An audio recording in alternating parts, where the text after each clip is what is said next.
Okay, folks, you know what this means? It's the Raw before a pay-per-view. So, potentially it's going to suck. And surprisingly, we kick things off with a match in progress. Yeah, we had the Tag Team Battle Royal to determine the last spot. No, this was for the captaincy. Who's going to be the team captain? But we're not going to bore you with that for the minute, because it very quickly got interrupted. Didn't last long. From the monster among men. Yeah, he was tossing people everywhere. So yeah, and then Braun said, right, I'm putting the show on hold. I want to get what I want. He wanted the miserable Baron. He did. But he didn't get her. No, he got Stephanie instead. Oh. Yeah, not a bad promo from Steph. She's like, yeah, I know what you want, but you got to be realistic here. It's about Raw. We need a crush SmackDown. Mentioned the whole Best in the World trophy, which SmackDown stole. Oh. So, and then Braun said, fine, I'll take care of SmackDown, but then after that, I want Baron Corbin. And then I want the Universal title. Stephanie said, yeah, fine, you get Raw the win. Yeah, fine. You can have whatever you want. You can have it. And he even said he wanted Baron to sign a waiver so he isn't held responsible for what he does to the miserable Baron. Well, he came out and he didn't quite like that. No, he didn't. He was like, what the hell? You can't make me do that. Then Braun was ready to go for Baron. And Stephanie said, well, hang on. You lay your hands on Baron before Survivor Series, the deal's off. Yep. And then weirdly, Ronda then come down to the ring. Yeah, then this was pretty good. Stephanie sort of look there. Hey Ronda, how you doing? I'm not going to get too close to you. And then she decided to hip toss Baron. Oh yeah, because Baron tried like moving her away from Stephanie. And she didn't like that, not one bit. No. Baron got thrown. And then Ronda just, walked off. Yeah. So next, we've got some women's action. Oh man. Tamina versus Ember Moon. Well, I'm going to give my honest thoughts on this one. I didn't much like it. It wasn't amazing. I've never been terribly keen on Tamina as a wrestler. Nah. And of course, that's not it. Tamina had a sister in arms with her. Nia Jax turned her back on the WWE Universe and Ember Moon last week. And it won't shock you to find out that Tamina ended up picking up the victory in this one. Yeah, ref distraction. Ember Moon got knocked off the top rope. And then Tamina did a very rubbish-looking Superfly splash. I mean, seriously, it looked like someone pushed a sofa off the top rope. Oh dear. It was bad. Yeah. And then we had the heel beat down after the match. Why? No idea. Oh boy. Right, I'm gonna try really hard not to rant in this next segment. The next segment we had was Seth Rollins talking about his upcoming match with Evil Shinsuke next at Survivor Series. So straight away, right, just to chuck it out there, you've got the Intercontinental Champion versus the US Champion. Yeah, big match. First time ever. There, you'd think that. So what do we get? We get Seth Rollins turn around and basically say, I don't give a damn about this match. All I care about is Dean Ambrose. Way to bury a match straight away. Yeah, I don't care about Shinsuke Nakamura. He's only the US champ and all that. Yeah, man, he's never wrestled before. Yeah. Potentially a very, very good match, but you've buried it straight away before you've even got to the event. Should they not be building this? I feel that the night before a pay-per-view, they should be building this. You'd think. But, okay, yeah, but it didn't work out that way because he was interrupted. By Dean Ambrose, who was sitting on the bonnet of a car next to a oil Yeah, the oil drum. on fire. Yeah. Apparently it's cold out. So, and to make matters even worse, he finally got an answer out of Dean. And his answer was, the Shield made him weak. Okay. Yeah, apparently all of them were weak because they were in the whole brothers and taking everybody down. And I swear Dean even uttered the words, Roman made me weak. Yeah, he said that. He did. Great. Absolutely freaking fantastic. So, I don't know about you, but for me personally, I was just like, right, you've done this whole promo and it's made me care even less about your rivalry. I think it could have just been worded differently. Had he said, you know what, when I was on my own on SmackDown and I was the champion, Yeah. this promo could have gone better. I'll just say that. Mm. Right, if they had worded it a bit better, I think it would have worked. So yeah, and then to end it, Dean Ambrose had his Shield jacket on him, dosed it in gasoline, and then chucked it into the oil drum. Yeah. Great. Cheers, Dean. See you next week. Because you're not at Survivor Series. What I found funny was that he hasn't worn his Shield jacket in years. It was like he always wore this sleeveless tank top. He never even wore the Shield jacket. But yeah, whatever. Okay. What we got next? Well, we've got singles action between Finn Balor, Mr. Irrelevant of WWE, Dolph Ziggler. Now, I don't think this match was announced for any particular reason to start off with. No, it was just a match, normally. Yeah, I believe Drew McIntyre was ringside with Ziggles. Yeah, predictable. Yeah. Yeah, this match wasn't bad. I was just sort of a bit confused of why are we getting this match? Oh, yeah, it was because, was it? Finn and Drew had that little promo beforehand where they were, Yeah, that's true, yeah. and he was going, oh no, you don't get to fight me until you've That's right, fought Ziggler. And Ziggler was like, yeah, okay. So, long story short, Finn Balor took out Drew, and then he beat Dolph. yeah, he did. And then randomly out of the blue, Stephanie just turned, oh yeah, you're on Team Raw now, Finn. Yeah. I'm trying to think, did he actually finish him? Or I want to say it was with the roll-up. I believe it was. The devastating roll-up. I don't think we saw the coup de grace. No. I think it was the roll-up. I think it was. So yeah, Finn's on Team Raw now. Yeah. Apparently there's one spot left to fill. Yeah. The next angle, I'm not sure if it was actually meant to be a match, but you had Natalya get attacked by Ruby Riott. Yeah. It was, the Riot Squad came out, they did a promo for how she was sorry that she broke the glasses, she didn't mean it. Oh, sometimes whatever. they take things too far. It was Whatever. yeah, and then Natalya came out to try, getting revenge, which is stupid because there's 3 of them in the ring, and yeah, she took a beat down.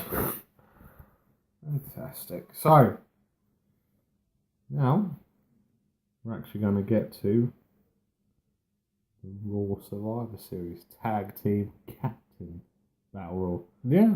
Now, of course, as usual, BS rules. Oh, one person gets eliminated from a team, that team gets eliminated. I don't know why they do this rule now. I mean, it never used to be like that. So, just trying to remember, rambling the names off. We had the Ascension, Yep. Bobby Roode and Chad Gable. We had Jim Cornette's favourite tag team, except for the Midnight Express, the Revival.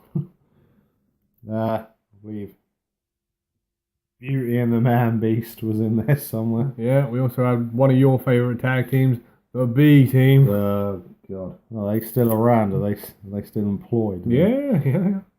How come Bo ain't going anywhere? You know who his dad is. Oh, let's not forget we had the highly advantaged tag team in here as well. The Lucha House Party, who had all three members in the ring. Yeah, but that also Terrible. works as a disadvantage because only one of them had to be eliminated. It's terrible. And of course, the Ascension. Because they're always there. Yeah, this is normally pretty chaotic. I don't think we're going to bore you. No one. Pretty sure. Come down to the Ascension, Bobby Roode and Chad Gable. Yeah, it did. And I think was it Chad Gable had Connor. Yeah, he had him in some submission over the top rope, Yeah. and Bobby Roode came along and just threw him out. Yeah. So, for no reason whatsoever, Bobby Roode and Chad Gable are the team captains. On a match that no one will probably even watch because it's on the kickoff show. Yeah, I was just about to say, yeah, it had already been announced as well. That match is on the kickoff show. Okay, on to something a bit more hilarious. Oh boy. So, we have Brock in attendance with Paul Heyman. Yeah. They were building up his match against AJ Styles. And rather humorously, I like this, Jinder came out. Yep. He was saying he could help out Brock, help him win this match with the whole inner peace rubbish. So then Brock was like, well, okay, come on, get in the ring. And then Paul side looks at him and goes, what? You're listening to this? He's like, it's fine, Paul.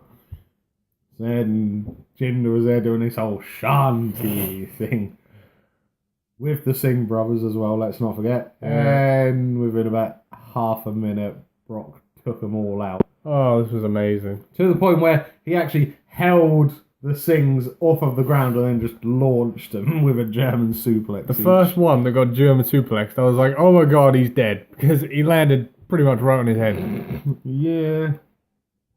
And then Jinder took an F5 to the outside of the ring. And what's funny is because like Jinder said that this match was going to happen last year before he lost the belt. This is exactly what would have happened had that match taken place at Survivor Series. Yeah. That's why they didn't do it. Yeah. Oh boy.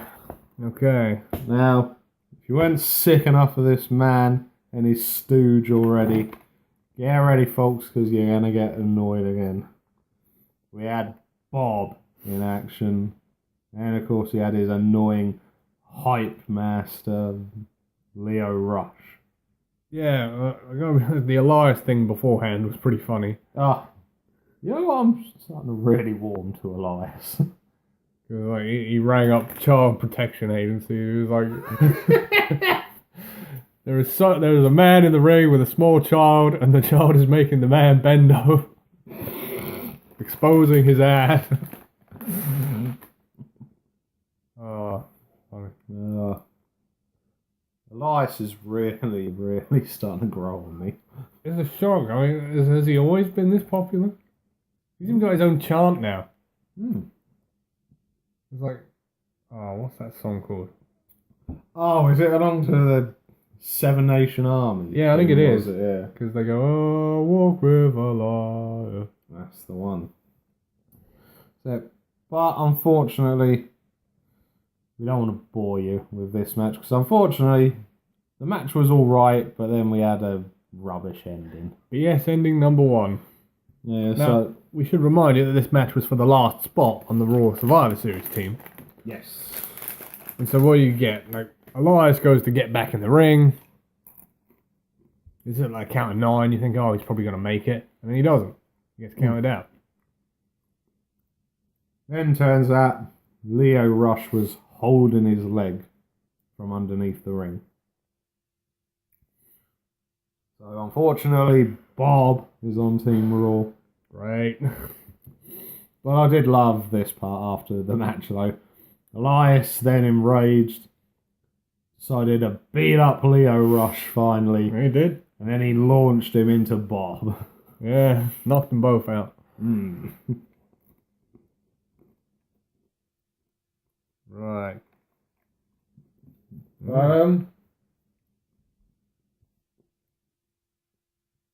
Is that it? Oh, yeah. So to finish off the show, we had Alexa Bliss announcing the women's team. Yeah, said there was like one spot left. They were going to decide with a match. Because we had Nia Jax, Tamina, And Mickey James. Mickey James. And they said that Natalia was on the team as well. Yep, but due to what had happened earlier in the night, Alexa had given her the rest of the night off to get herself together and sort herself out mentally. So no, they quickly put a match together. To decide the final spot, it was going to be Bayley versus Sasha. But unfortunately, I don't want to talk about that match at all. Well, no, because it wasn't really much of a match. It got like 10 minutes in. And Tamina and Nia Jax ambushed them both and beat them both up. Yeah. And then Alexa Bliss announced, nah, neither of them's going to be on Team Raw. This person is the final member. It was Blue and Ruby Riott. Of all the people you could have picked, you picked this, I'll go. I'm not sure about Team Raw. I think I'd call it Team Ugly. But no, that's not the important thing. We quickly rushed to the back. I'll tell you what, I'm going to call it right now. This is possibly angle and moment of the year. This was absolutely superb. Minus the one incident that we'll discuss shortly. But no, like you said, we quickly ran to the back. A couple of people had been ambushed and they went into the locker room and there was Becky Lynch ripping the arm off of Ronda Rousey. She had her in the disarmer. And it was absolutely fantastic to see. Referee was going, oh, let her go, Becky, let her go, let her go. And then with that, she's then let Ronda go. She's every, the arm. Someone's like, oh, what's going to happen now? And then with that, Becky then come to ringside. On her own. On her own. They were like, she can't do this all on her own. She can't take the Raw Women's Division on her own. And then with that, Becky started getting in the ring. And the whole of the SmackDown women's roster appeared from the crowd. All of them. They were all there. And it just turned out into a humongous brawl in the ring. But unfortunately, we did have one incident that's got to be heavily highlighted here. And the problem is as well, it's heavily highlighted previous instance as well. The camera angles weren't doing a particularly great job with keeping up with what was going on and that. And then next thing we know, we look around at the camera and like Becky Lynch was on the mat, and then she's got up and her like nose and face was literally covered in blood. Yeah, and there was like blood everywhere. it was like, oh my god, what's going on? Even her arms were covered in blood. Yeah, so then initially, I don't know how or why, but people initially blamed it on Tamina. But then after some fan footage was shared later on in the night, it turns out Nia Jax is like full on sucker punched her. Oh yeah. In the face.